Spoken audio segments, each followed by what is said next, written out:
And I am Lusha Mukherjee, a student of Surendranath Law College and currently interning with Lexan Company. Today I am going to talk about the relationship between international law and municipal law.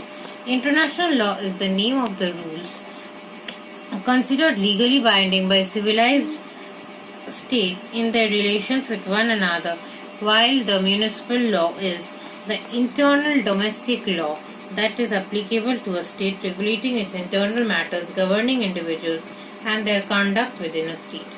It is possible to view the subject as comprised of three central questions, mainly the status of rules of municipal corporation before the international tribunals came into place. Number two, the circumstances in which the rules of public international law will be applied by a municipal court. The question as to what will happen to a rule of municipal corporate law which is in conflict with the rule of international law. Following will be the theories that gives the relationship between the international law and the municipal law. Number one is the monistic theory. This theory holds that both legal system, that is the municipal law and the international law, are a part of the single legal structure. Law is a unified system. Individual is the top of all laws. And if we know about it, then law is a command, the command of the sovereign and a body of binding rules upon the subject of the law, and which is in the case of a municipal law. We will also get to the next theory, that is the dualistic theory. What is the dualistic theory? According to the dualistic theory, the international law and the municipal law are different systems and independent of each other.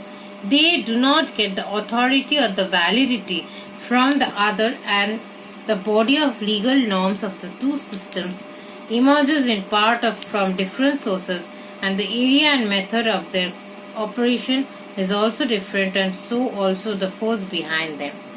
Transformation theory.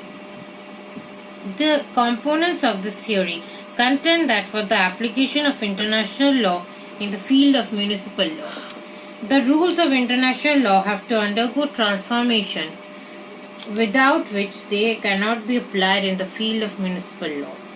Delegation theory.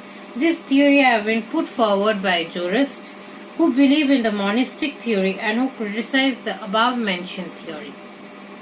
They point out the constitutional rule of the international treaties which become applicable in the field of state law. Law of nations is the part of municipal law. Monastics attaches primacy to the international law and treats it as a superior legal system. Dualists attaches primacy to the municipal law and consider this as superior legal system. The basis of their view is that the state is independent and sovereign. Further, municipal strengthens the international law and makes it operative by incorporating it into the national law by legislation.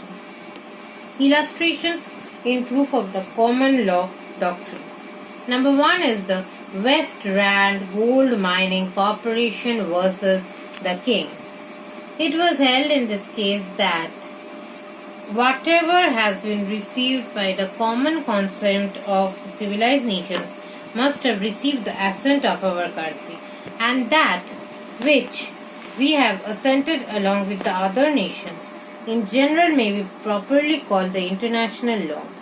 Number two is the Chung Chi Chuang versus King. It is in AC 160. In this case, the Privy Council held that the courts acknowledge the existence of a body of rules which nations accept among themselves.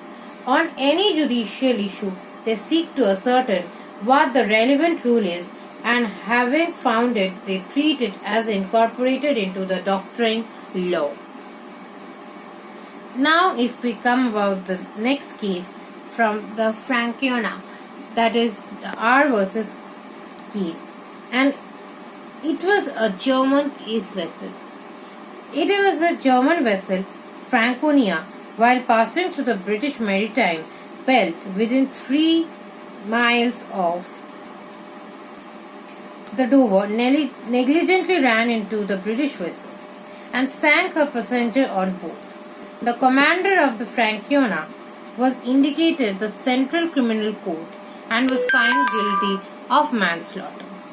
The Court of Crown's cases reserved, however, to which the question of the criminal court referred the question of jurisdiction, held by a majority of a judge, that according to the law of the land, English courts had no jurisdiction over crimes committed by foreigners in the British Maritime Belt. This is how we will actually get to the core of the difference between the municipal law and the international law. For more videos, subscribe to the channel. That's it for today. Stay happy and have a nice day.